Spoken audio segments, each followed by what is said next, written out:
Good afternoon, everyone, and welcome. Good afternoon to Atri, good afternoon to Ben. Ben's first visit to India. Hasn't had a chance to enjoy it quite yet, but will. I'm on it. This is just the beginning. Okay, we'll start with you, Ben, of course. This whole business of writing a homage to someone such as PG Wodehouse. First, how did it come about? I mean, did you want to do it, or did the Wodehouse estate commission it? And then, the entire form of it. I mean, how you can imbibe someone's flavor without it becoming a parody or a pastiche. So it's a very tricky one in terms of how to negotiate that form. It is. So the book started, like so many things, with Donald Trump. So in 2016, Donald Trump was running to be president, and his butler at Mar-a-Lago came out and made a statement to the effect that President Obama should be assassinated. Now, obviously, this is not a good thing, and he was investigated by the Secret Service. But when I read this article, what interested me most was that there aren't enough butlers in the news. And so I thought, well, immediately, what would Jeeves say if he discovered that a butler was recommending the assassination of a sitting president? And so this got me thinking about writing. So I wrote a little short story for The Spectator about Jeeves and Bertie meeting Trump and his butler at Brinkley Court. And The Spectator published this piece, and to my astonishment, people didn't absolutely loathe it, because writing in the Wodehouse style is an incredibly difficult and dangerous thing to do. So the feedback I got from people, including real Wodehouse experts, was not one of total hatred. So I thought, well, okay, this could be fun. So I then wrote a proposal, and I had an idea, and I tried to find a way to write a new book, and that's how this book came about. What about the form of the writing itself? I mean, you mentioned that it's dangerous to try and sort of emulate Wodehouse, and perhaps it's not possible. But how do you do that whole floating trick of imbibing the flavor, the tone, and yet have it infused with enough of your own voice? Well, so it started. So the question is, all right, if I'm going to write a new book in the series, and this is before I'd even approached the Wodehouse estate, the family, I thought, well, there are various options. You don't need, I think, another book in the series. There are 35 short stories, there are 11 novels, there are a lot. And I thought, well, then there were two options. You either have young Bertie, when he's a young child and he's at school and he's at Eton, but then how would he have a butler, well, not a butler, a gentleman's personal gentleman? How would he have, a club? How would he drive around? And what about his parents? What about the First World War? So young Bertie wouldn't work. Or you could have modern day Bertie, but do we really want to read about the derrings do of the 1%er who lives in Mayfair? You wouldn't want to read it. So my idea was to try and do something special. So in this book, it turns out that Bertie becomes a British spy. And so that was the idea, is to say, well, what can I add to this world rather than just trying to copy the world? So it came about by trying to do something new, but with the existing furniture in the room. That's fascinating, absolutely. Would you like to read a little bit to give everyone a flavor? So I will read from the opening lines of the first book. I was idling away the pre-cocktail ennui, flicking cards into the coal scuttle, when in buttled Jeeves with the quenching tray. "Your whiskey and soda, sir," he murmured, placing a perfectly judged tumbler at my elbow. I thanked him with a nod, sinking with ease the six of hearts. "Be it ever so humble, Jeeves, sir. There's no place like home, as I am led to believe, sir. I mean, Monte Carlo is all well and good, sir, but there is only so much baccarat a man can play, sir. So many promenades he can tow along the front, sir. So many snails he can winkle out with one of those contraptions, pince à escargot, sir, before one morning he takes a long, hard look in the mirror and asks, I wonder how Mayfair is muddling along without me." That's wonderful, really. Atri, how did you come to Wodehouse? It was And what is the sort of root and reason for your enduring fascination with him? That's a very long answer, but Well, we have time. could I Don't just worry. respond to something? You know, when you say that Bertie becomes a spy, that actually resonates with a very weird trivium from the Second World War, when the Germans actually dropped parachutists into Britain. They got people in there to spy for Germany during the Second World War, and they were caught within hours because they were based on Wodehouse and they wore spats.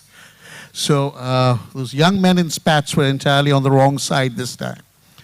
Now, how did I come to Wodehouse? Well, I came to Wodehouse when I was about 8 years old, and I was visiting family friends, and there was absolutely nothing to do. So I read whatever I could find. I remember it was the Small Bachelor, which was not one of his earlier works.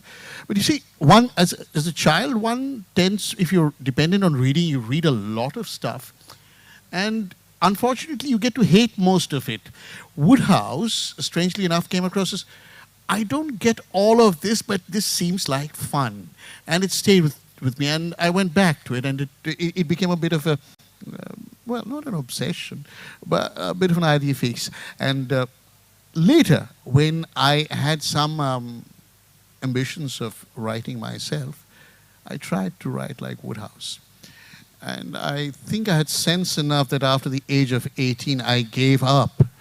Because you can't do it. It's like, you know, to use an Indian metaphor, if you see Sachin Tendulkar playing that little push drive to the side screen, it starts out as a defensive stroke, and it's only when the fielder's absolutely flat out and it's behind the side screen, you realize how good it is.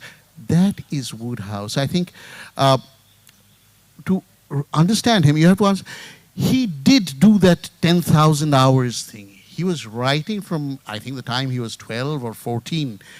And it was not till he was about 30 or so that he got into this mood and this style that we now recognize. If you read the earlier stories, the Mike and Smith stories, the school stories, the Gold Bat, they're very different. They're good, but they're not up there. They're like, it's like county cricket as distinct from the Test Championship finals. So one of the things I admire most about Wodehouse is his sheer commitment to hard work, because it's another thing I can't always do.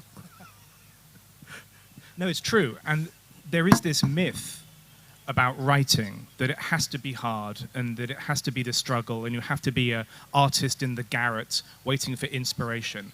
And writing isn't always easy, but it's also not that hard. And Wodehouse just wrote. He was a writer who wrote every day, and he loved the process of it, and he didn't really complain. And there was a sort of sense that, you know, as you say, it was a trade for him. And actually, like all tradesmen, he got better and his skills got better. And no, I completely agree. But one of the reasons I like him as a writer is he was unpretentious about writing. Well, there's a bit of Dickens in him, in that, in the hard slog, in the simple profusion of writing that he produced all over a very long, varied and hard-working writing life. I think I'm right in saying that at one stage he had 3 plays on Broadway. 6. At the same time. 6. There were 6 on Broadway, which is, I mean, it's just phenomenal. incomprehensible. Yeah. So he was a Stackhannovite. He believed in work, and he didn't really believe in complaining. And if you read the letters, I mean, he spends a lot of time saying, "My God, I will send a fiver to anyone who can send me a plot." But I think the craft is evident in the enjoyment for reading. And one of the things I discovered in writing the books is it's like solving 1,000 crossword puzzles, crossword clues a day. Because every word is an opportunity to get it right. Every word, literally every word, is an opportunity to get it wrong. I'll give you one example. In this book, I had a character. So what I did when I was writing is I literally read every sentence out loud over and over again I was writing. The only way to do that is it's like you have a rock with the jagged edges, and every time you polish it and you round it and you round it, so it shouldn't feel like you're reading. And there was one sentence that I read over and over again, and one of the characters says to Bertie, well, I did think you'd want to babysit your investment, that's all. And every time I read it, I stumbled, and I couldn't work out why, because the cadence was right, and it just didn't feel right. And I was like, this is just odd. Why doesn't this work? And so eventually, I looked up the word babysit in the Oxford English Dictionary. Babysit, the verb, was introduced in 1961. Right. Now, that wouldn't necessarily stop me, because you can be anachronistic. Wodehouse himself, because Jeeves first appeared in 1915 and was last written in 1974. So Jeeves was around for 60 years. So anachronism didn't worry me, but babysit worried me because, and it hit me, Bertie and the Drones Club wouldn't have babysitters. That's right. They would have nursemaids. So the verb became, I did think you'd want a nursemaid. And the reason why babysit stuck in my brain is, and I didn't know why, is it's the wrong class. Babysitter is a bourgeois thing, and these people had staff. And so literally every word is an opportunity to stumble, to use the wrong word, to get the wrong tone, or an opportunity to make it more true to not only the life and the times, but also to Wodehouse's mindset. And I can't tell you the pains I tried to get every single word, and often it's a question of syllables. So one of the chapters opens with the line, it's hard to awake to glad, confident morning when Reginald Jeeves is upset, which is 20 syllables. It's hard to awake to glad, confident morning when Reginald Jeeves is upset. And so you try and write with a rhythm and with a cadence that is a Wodehousian rhythm, because when you read it, even though you don't know that you are literally trying to be syllable perfect, something about that, I hope when you read it, feels effortless, but also feels like there's craft. And he was a craftsman. Absolutely. My admiration for you increases because I did say earlier that I thought you'd got the felicity, the happiness of Wodehouse in this book. But now that you outline your craft, my respect grows. Thank you. I mean, it really is. So go back to the story about how it came about. I then had this idea to make Bertie into a spy. And the idea is that Bertie suddenly discovers that the Junior Ganymede Club, which is Jeeves's club, a club of butlers, valets, and gentlemen's personal gentlemen, has always been an arm of the British intelligence. So what I wanted to do was to take the existing mise en scène, the existing Wodehouse world, not change it, but just come back and shift it 5 degrees to starboard. So everything that you knew was the same, but everything felt slightly different. And so that was the idea. And so approaching the Wodehouse estate with this idea, they initially said no. And one of the reasons they said no was they said, well, you've never written a novel before, which is entirely true. And I wasn't a novelist, but my reply to that was, this is not a novelist's job necessarily. This is like Meccano or Lego. You have all the pieces that Wodehouse has given you, all the ropes and levers and pulleys. You have Wodehouse's, and you just have to rearrange them. And actually, if I was a novelist with a grand vision of humanity and human nature and a story to tell, I wouldn't be the right person to do this. This is about solving a problem rather than creating a world. Wodehouse has already created a world. My job was not to, the end result is a novel. The noun is a novel, but the verb isn't novelizing. The verb is more akin to graphic design or puzzle solving or getting out of a maze than it is creating a novel about the human condition. Yeah, that's perfect, absolutely. And it's evident in the books that this is what you were trying to do, because not world building in the conventional sense, because that world already exists and Wodehouse has already done it for us. So that's fascinating, actually. And also you have to be, so in every book there has to be a contretemps about clothing. There has to be somewhere where Jeeves there are certain elements that have to appear in the book, and the audience, as I'm sure you did since I was eight, you wait for these moments, and when they come, you're like, yeah, that's. So you have to try and get all of these bits of furniture in, but do it in a way that is a little more original, or rather just that you bring yourself to it, rather than try and copy what Wodehouse is doing. And in the line of what you were saying, this entire exercise is actually very Wodehousian, and you can relate it to 2 of his quotes. First of all, when he said that there are 2 ways of writing, One is his way, which is kind of not really caring about anything and making a kind of light musical comedy, and the other is to go deep into human misery and so on. And I know which one I prefer. So that's one. And the other thing is where he, I think it was in the dedication of one of his books, where he said he had been criticized for bringing the same set of characters under different names in each new book. And he said, I think I've spiked their guns because this time I have the same characters under the same names. So that's this whole line of thought and this effort is very Woodhouseian. So it's the fact that it's formulaic that makes it pleasant. And this is the reason I think people return to Wodehouse and they return to Blandings and they return to Smith and they return to all of them, is because there's a comfort and a familiarity. But what he does and the way he writes, so there's a term in psychiatry called night's move thinking. And people get it when they have dementia and in certain sort of psychiatric conditions. And it's the way people think, like the knight moves in chess. So the knight moves up and along. So what happens is that you're talking to someone who has knight's move thinking. You're talking about X, and they talk about Q.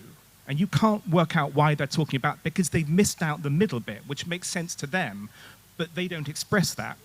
Okay, so knight's move thinking, and that's what he does in his comedy, in when he's funny. And I don't think anyone can do it like him. And there's a sentence that, this is one of his sentences from The Inimitable Jeeves, and I wrote it down because I want to get it word perfect. Aunt Agatha's demeanour now was rather like one who, picking daisies on the railway, has just caught the down express in the small of her back. Right. Okay, so Aunt Agatha's demeanour now, perfect now, was rather like one, not like one, but rather. So rather is another two syllables and it loosens you in. Who, picking daisies on the railway. Daisies is it's a brilliant word. It could have been all sorts of other flowers, but daisies works. Has just caught the down express, and then in the small of her back is the genius. You have a massive railway.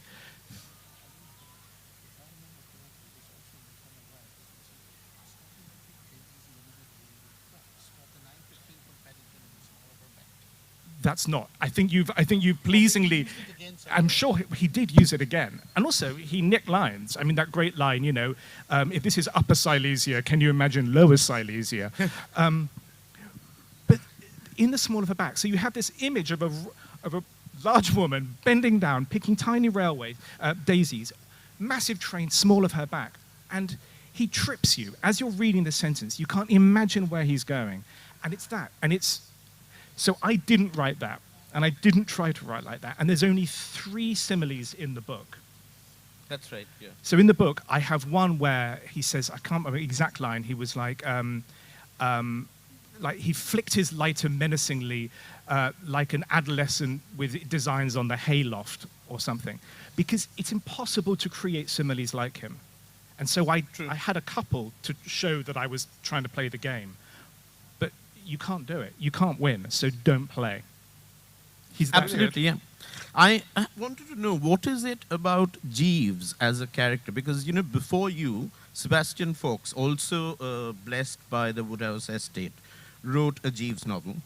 Both yours, he is a novelist in any case, and both yours are Jeeves novels. So what is it about Jeeves that makes him such an attractive proposition to someone who's trying to recreate or float above the Woodhouseian world? Well, what's fascinating about Jeeves is he actually says very little. I mean, in that extract I wrote from mine, he basically says "sir" 11 times, and he can say "sir" in so many ways. Sir, sir, sir. And so he actually says very little. And so Jeeves is fascinating because he's almost a cipher. But here's the thing. The most fascinating thing and the driving tension in the Jeeves and Worcester books, which is why I think they are specifically fascinating in all of the Wodehouse oeuvre, is that they are written by Bertie. Right? Bertie, who is a self-professed buffoon and twit, and Jeeves says, there's one story written from Jesus' perspective, which is very awkward, and I think it's actually not a very nice story. And Jeeves says about his employer, he is mentally negligible, which is jarring. But every other story is written by Bertie. And so you have the strange tension of a man telling you what a twitty is while crafting the finest comic writing in the English language. And when Jeeves has the pen, he doesn't write, I think he writes as well, but not any better. So that's the tension. Bertie is telling you, not only is he so stupid, but Jeeves is so wise, but it's Bertie who has the pen. Now, a genuine buffoon writing would be unreadable. So that's the tension. We are constantly thinking that Jeeves is almost the hero, when actually it's Bertie, because Bertie has the pen. I also found it very fascinating that your Bertie is not as much of a bumbling buffoon as the Wodehouse Bertie. And was that a conscious decision to make him slightly different? It was. Less mentally negligible? Less mentally. Well, I think it's complicated. So first of all, the guy did go to Eton and Oxford. So even back then, that wasn't a joke. Second is, I think people overemphasize how bumbling he is. Yeah. And I think a lot of it comes from, in Britain certainly, I don't know whether you have the Stephen Fry, Hugh Laurie, Jeeves and Worcester. Hugh Laurie played him in a very drunk, bumbling way. But there are many aspects. First of all, why would Jeeves spend 60 years with manning the soda siphon for a complete fool? It wouldn't be fun for Jeeves. The second is, we're told Bertie's, Jeeves is, Bertie's a twit and Jeeves, but everyone compared to Jeeves is a twit. So when Bertie is with, say, Aunt Agatha or Aunt Dahlia, they're about equal. And Bertie in the Drones is considered a genius. Yeah. Bertie's the smartest member of the Drones, which is saying something. So I don't think he is as necessarily stupid. And also, it isn't such fun to write. And so what I wanted to do is inject a bit more action and pith. And if he's a complete fool, why would he be a spy? So that's the biggest change, is making Bertie slightly more intelligent and actually giving Jeeves more things to say. Excellent. Well, today I wanted to ask you, we've talked about Jeeves. We know the books are about him. Which characters fascinate you the most? I'll come to that. Just another point about Bertie is that he's essentially a gentleman. He has his code. He will not violate his code. And slightly anachronistic for that point of time, Bertie as a character accepts that women are superior. So that was comparatively rare for the day and age. Yeah, I had never thought about that. He does. Where? This is very true. Yes. But, no, he does. He does. He has amour propre, and he has. That's actually really interesting. So the other, funny you say it. So the other innovation in the book is there is a character called Iona McCausland, who is, I think, not only does Bertie recognize he's massively outclassed intellectually by her, but there's a flirtation in there. And she's not a Harridan, she's not Florence Cray, she's not Madeline Bassett, she's not like, Honora Glossop. She's actually a sort of quite pleasing sort of Bertie-ish analogue, and writing a female character who wasn't a monster or, a sort of frothy fool. Roberta Wickham. Well, yes, Bobby, yes, absolutely true. But I wanted to create my own, because you can't create many new characters, because you need to have, the arts, you need to have the furniture, the comfort, absolutely. But I wanted to see if I could write a woman. But you're completely right. There is not only there is a code, there is not even a slight hint of misogyny, or that's actually, I hadn't thought about that. And he defers to women all the way. Yeah. And fortunately, I've not met anybody who's quite like Aunt Agatha, but I've had a couple of bosses who were very Aunt Dahlia. I've had some Aunt Agatha bosses. Oh, actually, I had one, but I tried to forget Chewing her. broken glass and wearing barbed wire close to the skin. Made strange sacrifices at the time of the full moon, yes. Now, to come back to your question about, so Jeeves, a part of his appeal is that he's utterly reliable, almost omniscient. If Jeeves is wrong. So I suspect he worked up to Jeeves.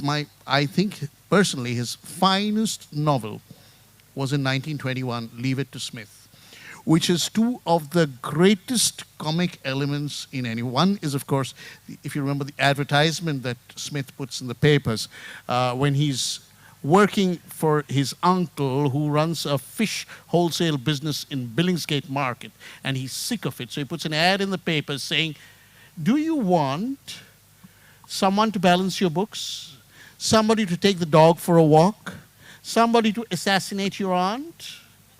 Smith will do it, crime not objected to, as long as it has nothing to do with fish. Now, I think as a communication, that is quite unique.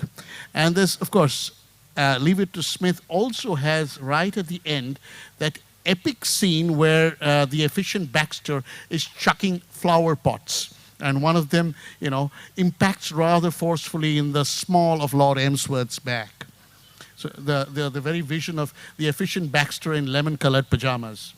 So Smith is unflappable. He is cool. He's in fact more than Jeeves. He's a little satirical because he's very much a member of the upper classes and yet addresses everybody else as comrade. So Smith, with his dualities, but with his intellect and his calm, is a sort of precursor to Jeeves. And I think throughout, right from about the middle of the school story, still 1975, one of the pillars of the Wodehouse plot is that there's somebody there who will make it all right at the end. It's funny you say that. So I was hoping to write 3 books, and I have written 2, which is, by the way, too many for many people's liking. But not at all. I left book 2, I left book 1 on a cliffhanger, and I left book 2 on a cliffhanger. And if I'd known that book 2 was the final, I would have tidied it up. Because, again, I feel a bit bad because he didn't really do cliffhangers. And he did tidy it up. And you knew at the end, all would be well, and Jeeves would be reconciled over a pair of slippers or a cummerbund. And harmony would once again reign in 3A Berkeley Crescent. So I totally agree. There is a harmony that we expect. And I think you're right. I think he did build up to Jeeves, even though Jeeves is sort of more of an idea than an actual character. Yes, but you see, there are parallels. For example, Uncle Fred, who is somewhere between Ukridge and Jeeves. Ukridge, I think, was the exception. He was, chaos personified. But say Uncle Fred, for example, is somewhere between Ukridge and Jeeves. He causes chaos, but he makes it all come right in the end. But what's also fascinating is the character of Roderick Spode. Oh, yes. So one of the reasons why Have him.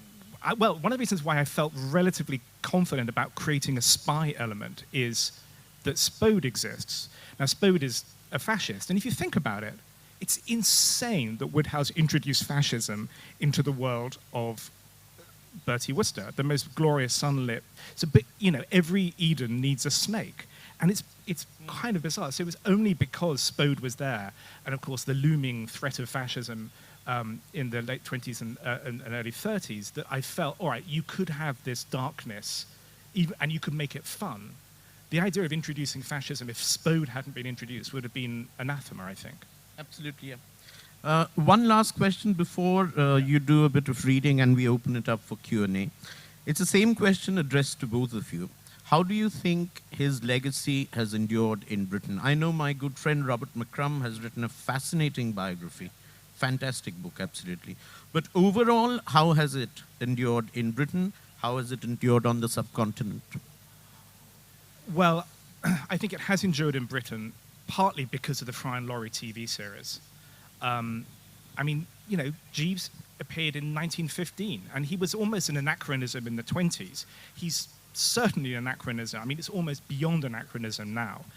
And I worry that unless you have an aged relative who places the book into your tender hands, why would you pick it up? It's so odd and so strange now. And it's the idea of having a gentleman's personal gentleman, let alone the language and the mise en scène, is so odd.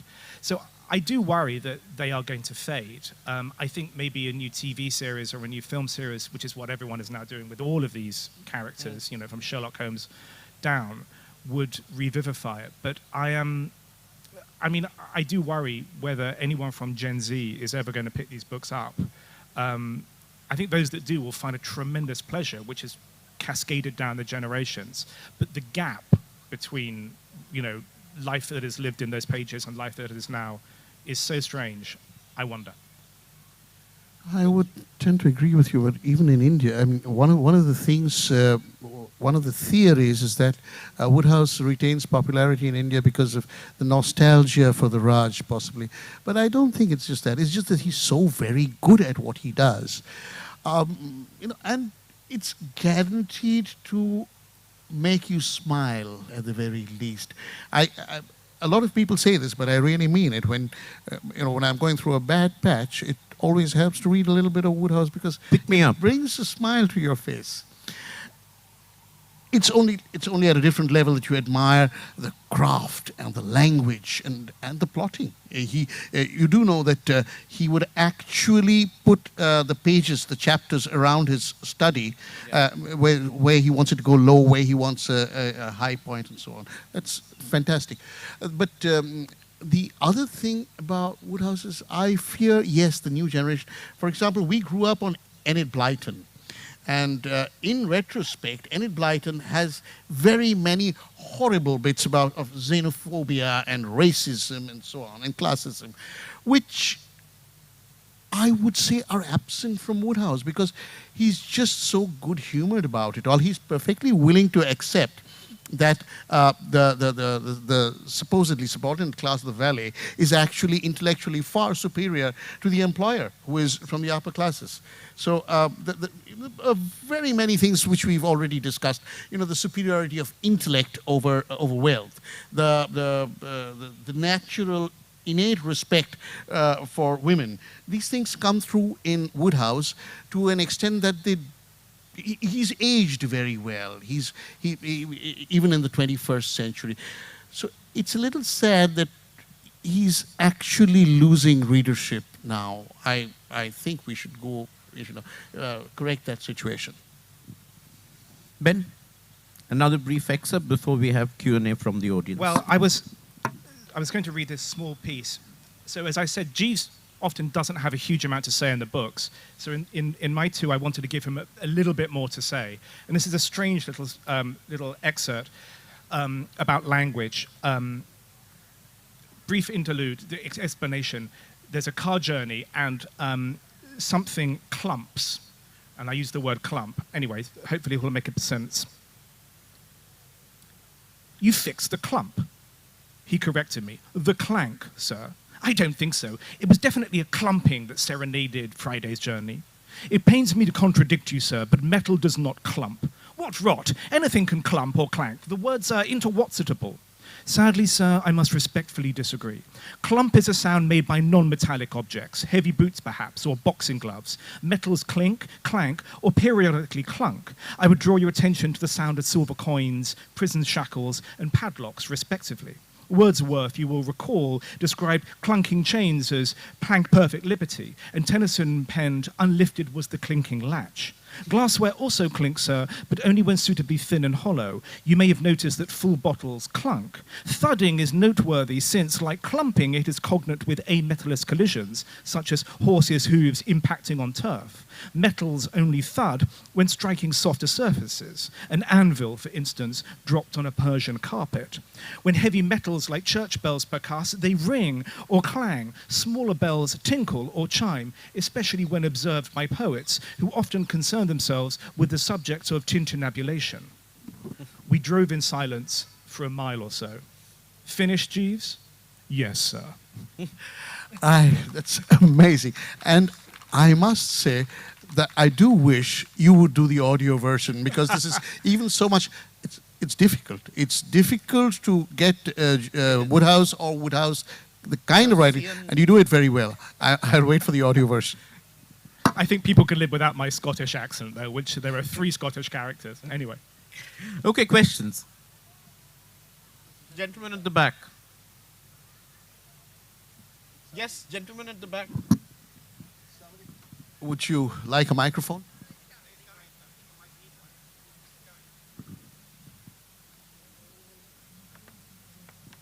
The only proviso or caveat is we're waiting for questions, not statements or thesis or arguments.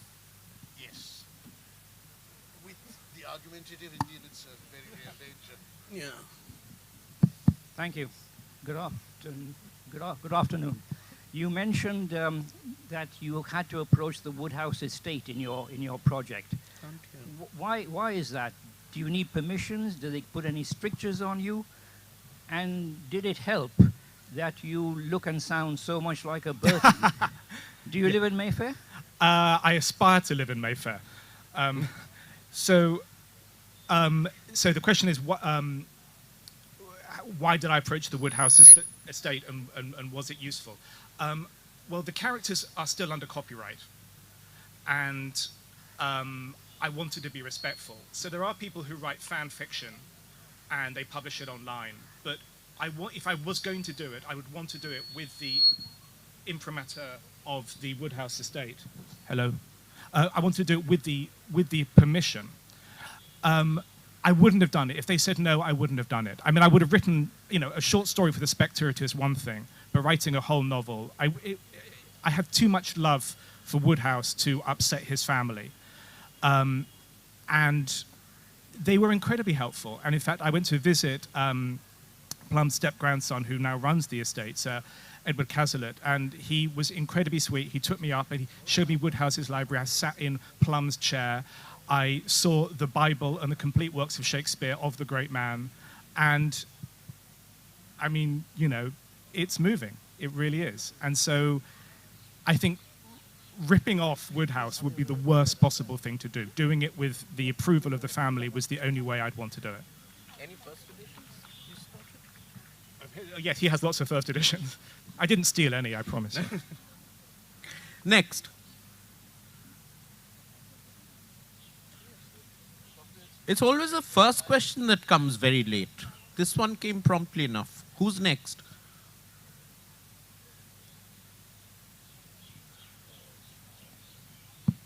Have you been tempted to work with Smith and the Blandings series?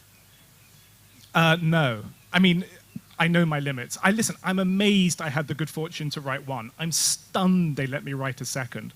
And so I think quit while you're ahead, because, I know. Well, the third is in my head still. I think if there was a third, there has to be a moment of tension and horror with Jeeves.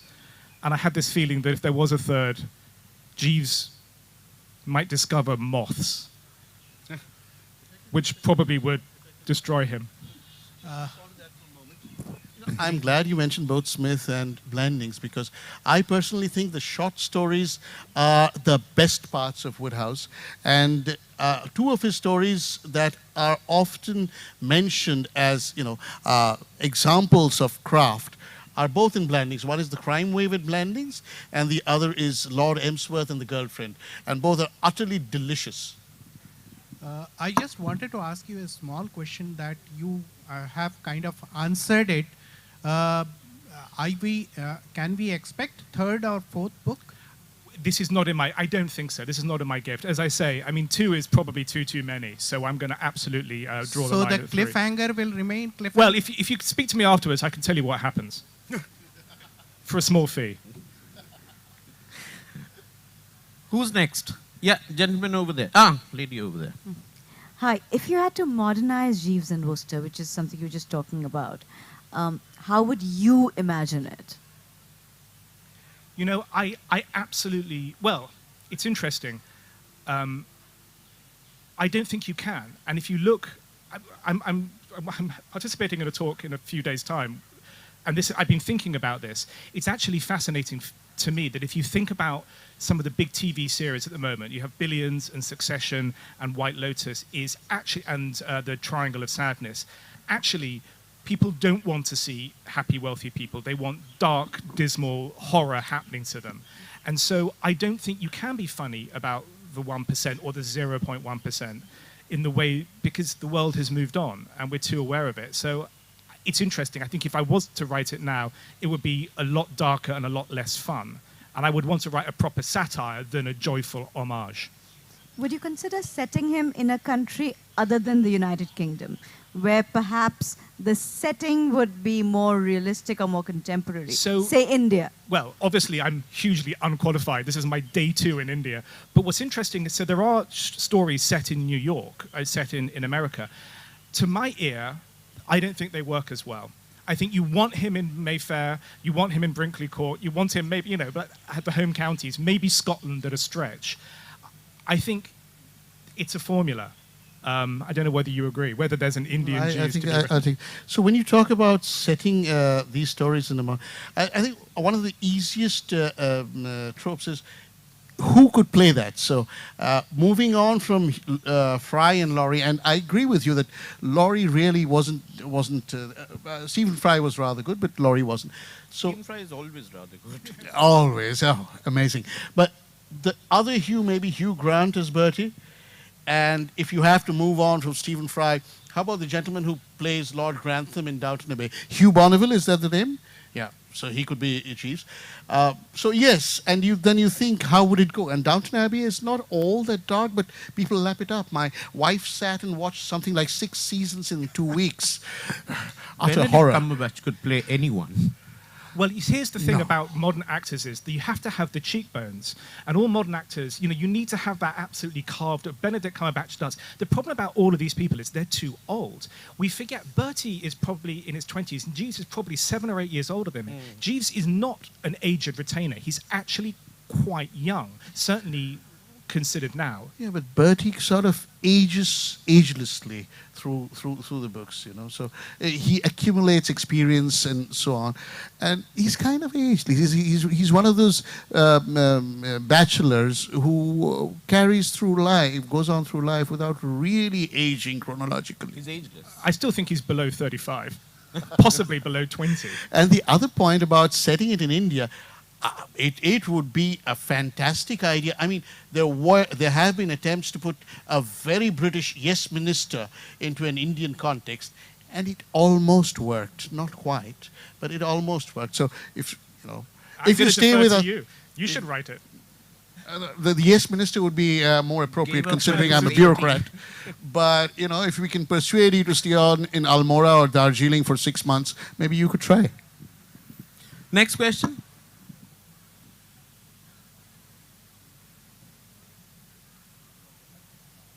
Anyone? Going in 1, going in 2? I make it lunchtime then. Going in 3.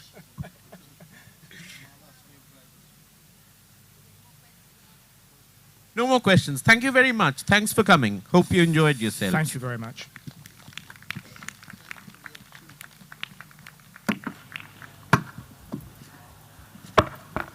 I'd like to thank Ben for, this was a 3-year plan actually. He was supposed to come in 2020. Then we had that small matter of a pandemic in between. And so really, really grateful that we kept our date with Calcutta and Wodehouse, thanks to you. Thank you, O3. I think you should get on that bike and get to your next session. I still demand my pound of flesh. I want an autographed copy of his book. Yes, you will get that. In fact, there are a few copies outside in our bookstore, and not many, but that's because your book is such a rare treat. You have to be at the Lake Districts like I was to have discovered it. Thank you, Shomo. Wonderful, wonderful session. Absolute pleasure to have you back as well. So we'll be showing a couple of films at this venue. The festival continues at the other one, with O3 being there in exactly 30 seconds, talking about Sweetening India, the hidden communities and hidden histories of the Anglo-Indians, Parsis and Jews in India. I'm built for greed, not speed. Thank you. Real pleasure.